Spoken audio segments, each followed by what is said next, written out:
যেসব আপুদের কাছে স্বামীর সব কাজ কথাবার্তা বিরক্ত লাগে তাদের জন্য আজকের ভিডিওটা মনোযোগ দিয়ে এই আপুর কথাটা শুনবে। কারণ আমাদের একটা অভ্যাস আছে কি জানেন, পুরুষ এবং মহিলাদের, আমরা যখন যে জিনিসটা আমাদের থাকে আমরা সেটা কদর দিতে জানি না, সেটাকে যত্ন নিতে জানি না।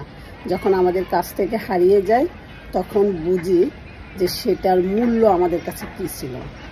তারপরে বোনটির কথা একটু শুনুন। আমি বলতে চাই প্রত্যেকটা মেয়েকে যে হাজবেন্ডকে রেসপেক্ট করবেন, হাজবেন্ড যেমনই হোক বোঝানোর চেষ্টা করবেন, হাজবেন্ডকে রেসপেক্ট করবেন।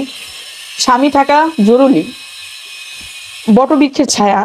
হ্যাঁ, বাবা, এরপরে হচ্ছে স্বামী।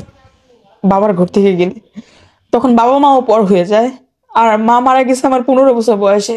তো সেই ক্ষেত্রে আমার হাজবেন্ডই আমার সবকিছু ছিল।